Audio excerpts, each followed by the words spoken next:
Gracias por estar una vez más con nosotros en Entérate. Continuamos con el 7º Seminario Internacional Observatorio Judicial Electoral. Hoy veremos la presentación de las publicaciones, catálogo de requisitos para el ejercicio de los derechos político-electorales en el sistema normativo interno en el estado de Oaxaca y la guía de actuación para quienes imparten justicia electoral en los casos que involucran a pueblos y comunidades indígenas con perspectiva intercultural y de género.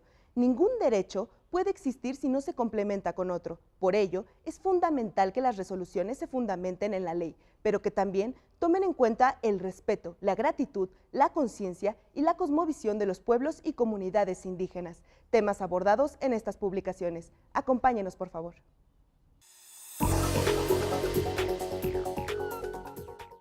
Pero que no necesariamente se están poniendo en diálogo. Yo creo que es fundamental que, no sé a quién le toca decidir este tipo de cosas, pueda tener claramente el mapa de todos los esfuerzos que se están haciendo para justamente poder acercar o dar los instrumentos, los elementos para que este tribunal siga avanzando en la importante labor que está haciendo para conservar la gobernabilidad democrática de nuestro país, que sea eficaz, racional, la forma en que se construyen estos esfuerzos, se pongan en diálogo y al final esto permita que se avance en esta perspectiva pluralista, se tenga mayor capacidad para ponerle fin a los conflictos y además para darle esta preocupación que ha tenido el tribunal, darle eficacia a sus sentencias y darles la dimensión didáctica que tienen. Al final, una sentencia resuelve un caso concreto, pero también es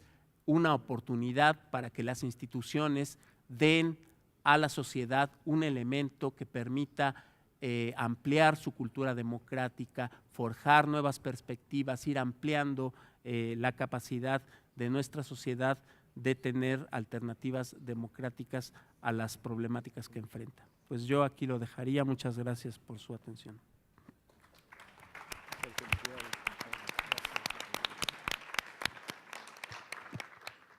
Muchas gracias, doctor Martínez. Ciertamente usted es abogado, pero también es antropólogo, lo que confirma lo que mencionaba hace rato de la importancia de los debates multidisciplinarios.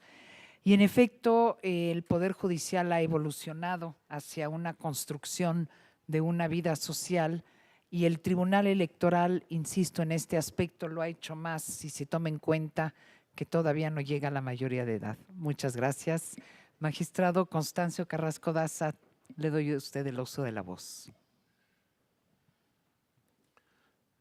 Gracias, magistrado Talora. Muy buenas noches a todos. Déjenme decirles como un pequeño preámbulo 2 o 3 cosas que si no se las digo reviento, la verdad. Y la primera es que, como cualquiera de los juzgadores, soy un hombre de retos. Pero en este momento sí tengo un reto muy significativo. ¿Cómo mantener la atención de ustedes por unos breves minutos? Yo veo, a ver, déjenme ser tan sincero como los rostros de ustedes. Hoy ha sido un día intenso. Muchos de los que están aquí presentes vienen de viaje, vienen de otros estados de la República. Tenemos nuevos magistrados de tribunales estatales electorales, más de una docena, acompañan al Tribunal Electoral del Poder Judicial de la Federación hoy en Oaxaca, algunos de la Judicatura, también de los tribunales superiores, investigadores, académicos de gran prestigio, reconocidos, constitucionalistas de otras latitudes, tenemos una amalgama de gente que viene cansada. ¿Cómo? Yo lo voy a poner de manera muy sincera y muy clara. Después del desayuno, supongo, la comida que hemos tenido hoy todos y todavía yo tener que tomar este reto me parece muy complejo. ¿Cómo mantengo su atención? Pues siendo sumamente breve, cosa que a mí me cuesta muchísimo, pero hoy lo voy a tener muy en cuenta. 7:30, 8 de la noche, Oaxaca, 14 grados, corredor turístico, Museo de Santo Domingo, celebración de muertos, galerías de arte, el maestro Toledo, como no es usual, paseándose hoy por el corredor turístico en un complot con todos los que lo admiran tanto. Para mí está sumamente difícil. Y solo déjenme llamar su atención. Decía el doctor Juan Carlos, después de la extraordinaria presentación de la doctora Otalora y después de la disección de la doctora Ana Luisa Izquierdo sobre la guía para juzgadores en materia de perspectiva indígena, decía el doctor Juan Carlos, ¿qué me queda a mí por decir? Imagínense yo. Pero déjenme entrar en materia en dos cosas que yo les prometo que si se dejan de seguir saliendo, yo lo terminaría no muy. En principio, por el Tribunal Electoral del Poder Judicial de la Federación. En palabras de un juez, déjenme poner este contexto, que para mí es muy importante. Hace no muchos años, es decir, menos de 20, en el Estado mexicano, después de oír lo que decía el último expositor, no más de 20 años, se los dice un juzgador de carrera judicial, era impensable que un tribunal, en cualquier jurisdicción, en cualquier materia, menos un tribunal límite, saliera de los sólidos muros de las casas de justicia a examinar sus sentencias con quien el quehacer jurisdiccional se legitima: académicos, universitarios, foro, jueces. Era muy difícil imaginar a un tribunal en esa perspectiva, pero más difícil era a los jueces constitucionales de un tribunal estar en situ en un estado de la República o en cualquier recinto de debate sólido, serio, exteriorizando sus sentencias, poniéndolas a prueba, poniéndolas a disección. Esto lo digo de manera muy, muy comprometida. Y creo que ahí está el verdadero mérito de la presencia de los magistrados de la Sala Superior del Tribunal Electoral del Poder Judicial de la Federación, encabezados por el presidente, el magistrado Alejandro Luna Ramos, el magistrado Salvador Nava Gomar, el magistrado Manuel González Oropeza, el magistrado Flavio Galván, la magistrada Lanís, el magistrado Pedro Penagos, que está no de cuerpo, pero está presente porque es parte de la confección del quehacer jurisprudencial de manera muy importante de la sala. Y creo que esto realmente legitima la actuación judicial. La opinión sobre los temas que resuelven los tribunales, fundamentalmente los constitucionales, a través de la tutela judicial, no es patrimonio de la judicatura. Por el contrario, para que la decisión sea válida, hoy más que nunca en nuestro Estado constitucional, tratándose de la justicia electoral, por lo menos que es lo que a nosotros nos corresponde, si no fortalecemos nuestra incipiente democracia a través de cada uno de los fallos, creo que nuestras resoluciones se alejan de ser verdaderamente válidas, entendiendo por validez de la sentencia no la validez de sentencia como acto jurídico, sino la validez de la sentencia a partir de que genere en la ciudadanía una recepción de que es una decisión dictada en un Estado democrático y constitucional de derecho.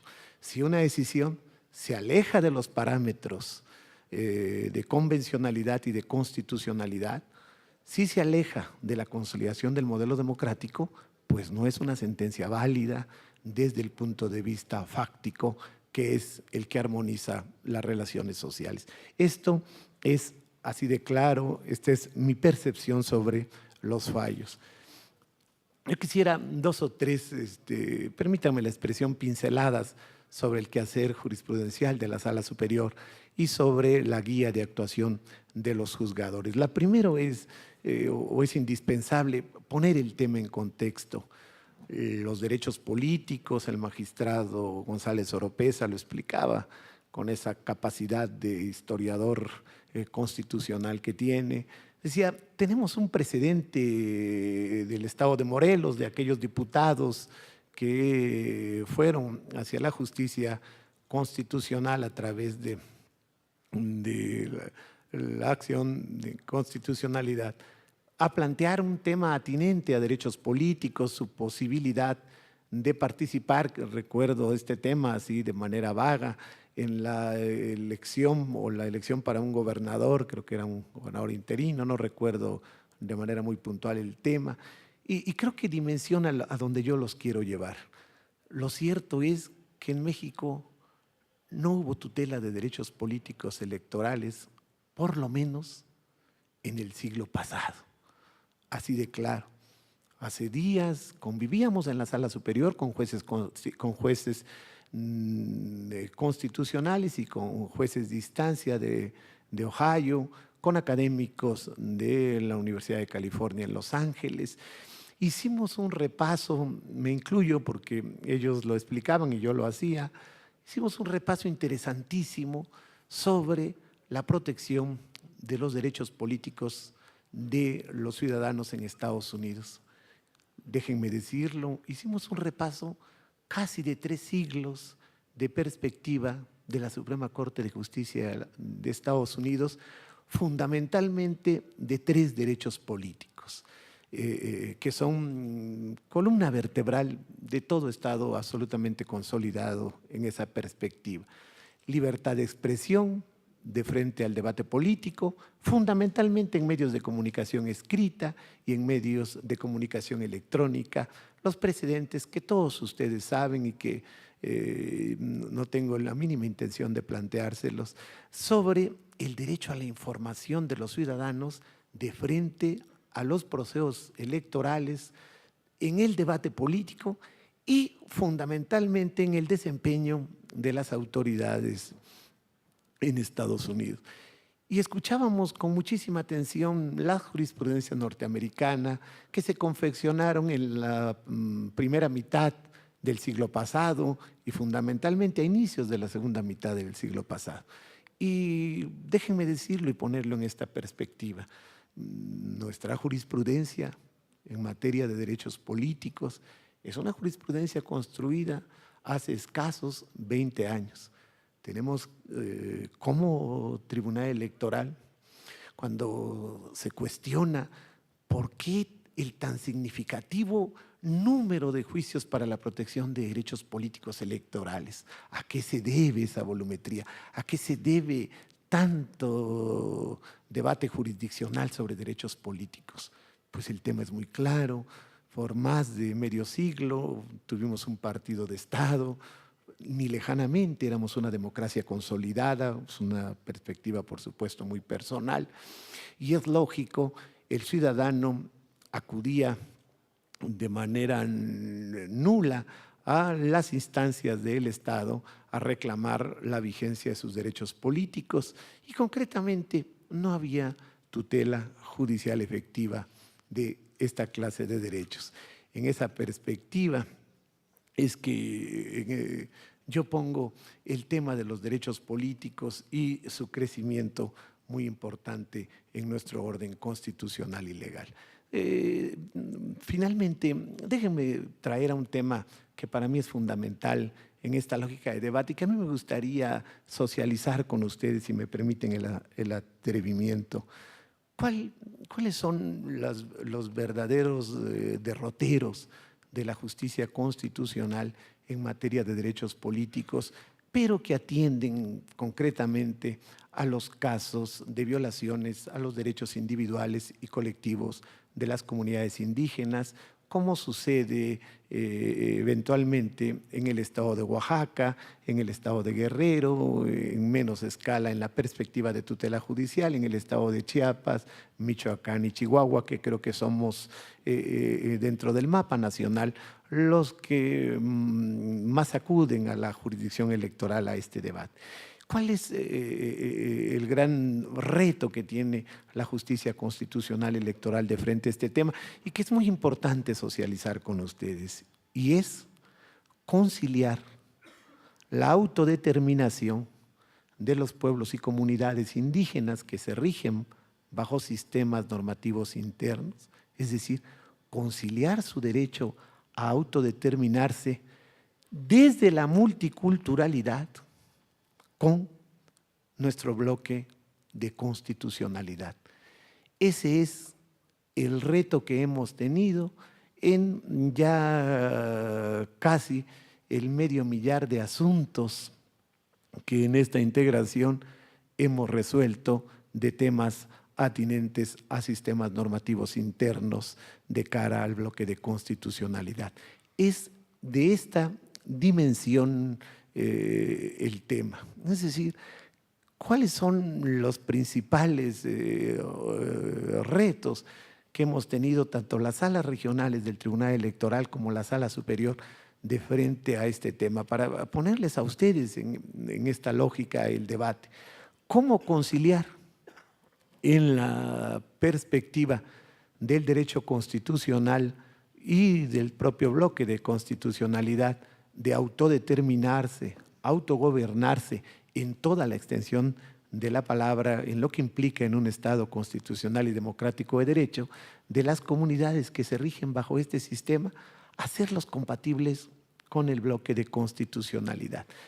En esta perspectiva que hemos reconocido cómo la Sala Superior ha resuelto ello. Todos los constitucionalistas y los abogados que están aquí entendemos hoy que el criterio de ponderación, cuando el orden jurídico ordinario está o se aduce que está en contradicción con el bloque de constitucionalidad, tenemos una fórmula que hoy nos allana el camino de la interpretación, que es el test de proporcionalidad. Es decir, encontramos una llave que nos permite hoy la interpretación constitucional para resolver el choque de valores entre nuestro bloque de constitucionalidad y el sistema normativo ordinario. Pero interpretar a partir del test de proporcionalidad las restricciones a derechos políticos de comunidades indígenas en su derecho a autodeterminarse y autogobernarse a partir de la multiculturalidad, eso es un quehacer aparte a la justicia constitucional. No nos alcanzan los insumos ordinarios para poder resolver esta problemática judicial. Y hay que decirlo. Ahí está el gran tema, ahí subyace de la función de los juzgadores de frente a esta visión. Y déjenme ponerlo en palabras más llanas en esta perspectiva. ¿Qué hemos estudiado? Interculturalidad de frente al sistema de protección de derechos humanos que está hoy reconocido en nuestro corpus juris, pero con un énfasis especial que por fortuna nos da la renovación de nuestro orden constitucional en materia de progresividad a partir de la reforma de junio del 2011. ¿Y qué nos da?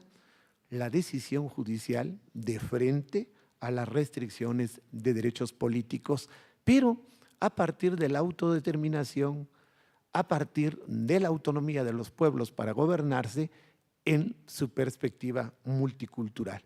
Y así es como hemos tenido que resolver el trato diferenciado a las mujeres en comunidades indígenas para ejercer tanto su derecho al voto activo como al voto pasivo. No haré un repaso ni lejano de estos criterios, están muy bien explicados en la jurisprudencia de la Sala Superior. Así hemos tenido que observar restricciones en los sistemas normativos internos, fundamentalmente en el estado de Oaxaca, por razón de edad, para poder ejercer los derechos políticos tanto al voto activo como al voto pasivo.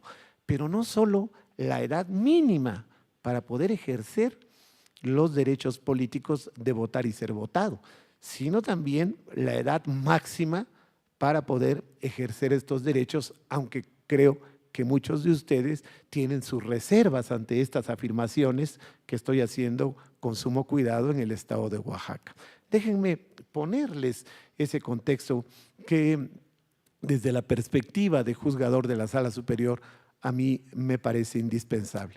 Hemos resuelto asuntos dentro de estos más de 400 municipios del estado, donde la restricción de derechos políticos electorales obedece a la posibilidad de ejercer el derecho político a ser votado a los cargos edilicios, es decir, a los cargos de representación popular en el ayuntamiento, regidor, síndico, alcalde, con una restricción de edad de 25 años, pero también para ejercer el derecho político al voto activo a esta edad de 25 años.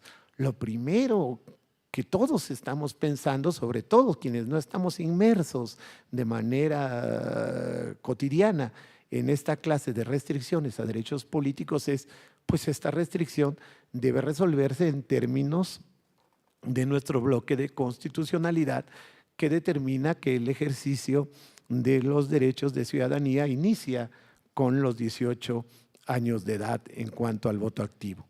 ¿Por qué representa un gran reto?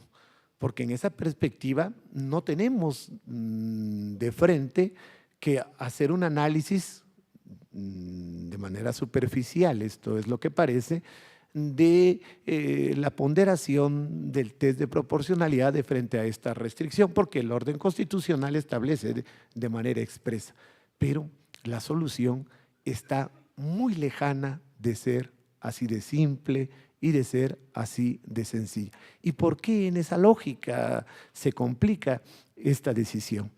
Porque dentro del derecho a autodeterminarse y autogobernarse de estas comunidades se encuentran de manera fundamental el ejercicio de los deberes, de las obligaciones que como personas tienen de frente a la comunidad para el desarrollo de la misma.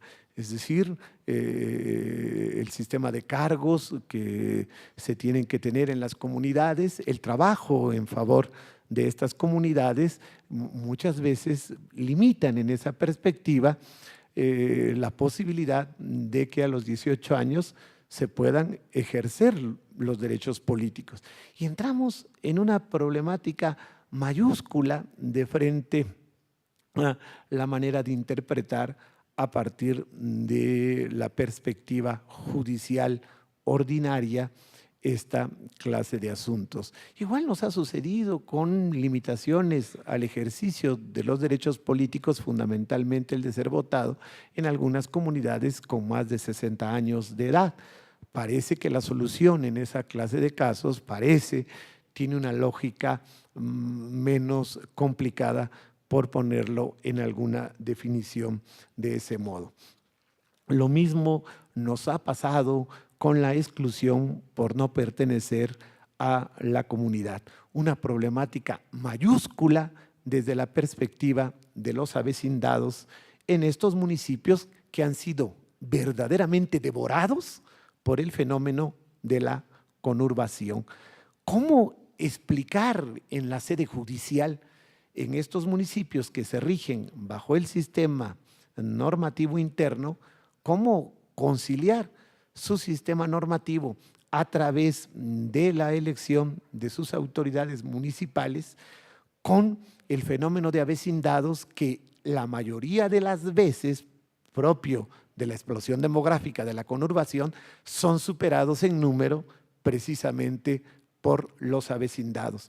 ¿Cómo conciliamos lo genuino o la preservación de las decisiones de asamblea comunitaria cuando tenemos un fenómeno tan complejo como es la conurbación? No todos los municipios que se rigen bajo los sistemas normativos internos se encuentran alejados de las capitales que están presentando la problemática de una expansión sin precedentes. En el estado de Oaxaca tenemos rodeados, si me permiten la expresión, al municipio de Oaxaca y a otros municipios que se rigen bajo el régimen ordinario, todos por más de medio centenar de pueblos que se rigen bajo los sistemas normativos internos y están presentando un complejísimo drama de frente a este fenómeno de avecindados. En esta misma lógica se dan las restricciones por materia de residencia. Hemos superado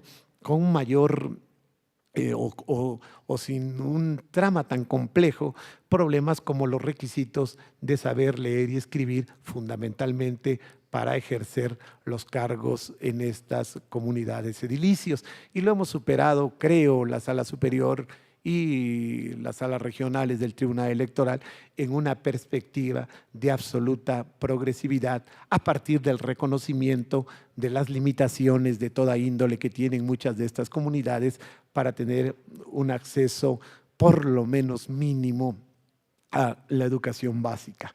El tequio ha sido, como lo han escuchado durante la mañana, un verdadero reto para la Sala Superior a partir de una serie de temas atinentes al tequio que tienen que ver con el sistema de cargos y cooperación y prestación de servicios a la comunidad. Pero, ¿por qué los llevé a todo este escenario de restricciones y qué es lo fundamental para la Sala Superior?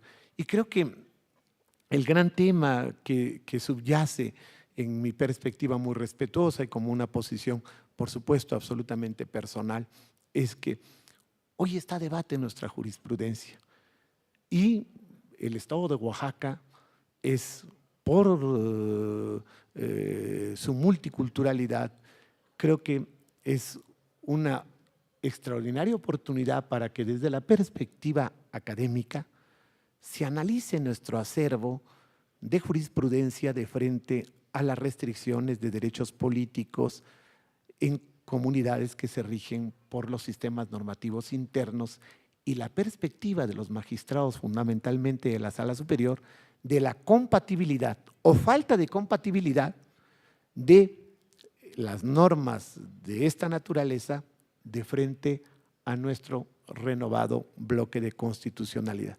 ¿Y por qué digo que debe examinarse? Y lo digo de manera categórica. Porque seguramente en algunos de nuestros criterios, esto no es improbable, hemos decidido asuntos donde se pueda poner en riesgo una visión, por supuesto, lo digo de manera muy categórica, una visión no con el afán de esa perspectiva, pero sí una visión que pueda estar generando una asimilación forzosa o una integración forzosa de nuestro régimen ordinario constitucional de frente a los sistemas normativos internos.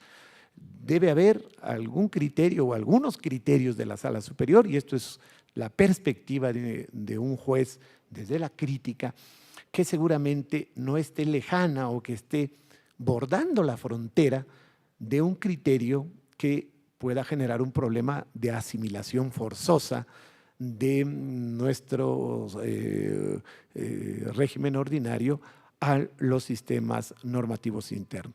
Y esto es un debate impostergable que quisiera proponerles a ustedes, fundamentalmente, y perdón la insistencia, en los asuntos de los municipios que presentan el fenómeno de la conurbación y el gran reto que esto significa. Dice el magistrado Navagomar que tengo una serie de finales, yo les había prometido uno para que cumplir con mi objetivo y todos nos vayamos muy felices a todas las actividades que tenemos de frente hoy y mañana. Déjenme dejarles algunas asignaturas. Hoy por la mañana escuchaba un debate muy interesante que arruinaba mucho mis planes de lo que yo iba a explicar. Pero déjenme dar un contexto para mí fundamental. Tuvimos una renovación en la reforma política electoral esencial a nuestro derecho sustantivo.